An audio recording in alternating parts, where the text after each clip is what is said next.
One trend that we're seeing occupiers at least think more about is green leases, because more and more companies are actually signing up now to achieve climate goals. And we know that reducing building emissions is a big part of that equation, because the bigger your portfolio, the more emissions that the buildings associated with that portfolio are setting off. So a lot of tenants are looking for landlords that are more engaged in a sustainable future. And this is where the green leases come in, because they include clauses that actually incentivize energy efficiency and sustainability between both parties, the landlord and the tenant. It can't just be a one-sided effort, because everybody has to work together to achieve and ultimately gain the benefits of a highly efficient building. So today, this is optional. And there is a lot of focus, though, being put on it at a global level, especially after the recent COP26.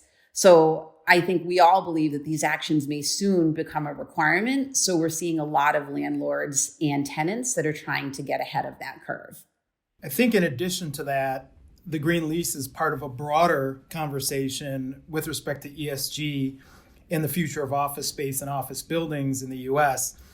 In particular, owners of different kinds of product that may be a little bit obsolete, a little bit not in vogue, not the newest product, are looking for differentiators. And ESG is a great differentiator, because part of the decision making for the tenant goes beyond the building. It goes into, what is the ecosystem of the building? What does it bring to the table for my employees that will connect them more to the community, will connect them more to the governance and the programs and the policies that my company is trying to support. So for those owners who might be facing some office challenges relative to their location or the age of their building, ESG provides a new frontier to maybe offer a differentiated product that appeals to decision makers in corporate America and will allow them to compete more effectively.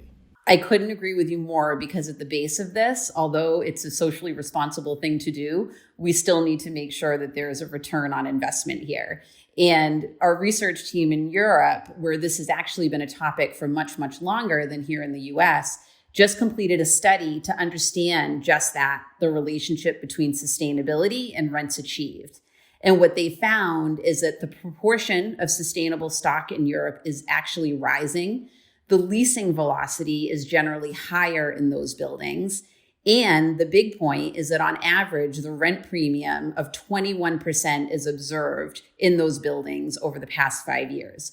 So it's a pretty compelling story for the US, especially when we consider the looming climate goals and the fact that any building decisions that tenants make today that are not sustainable will have long-term implications to those goals that may be difficult to unwind, therefore making the story pretty compelling.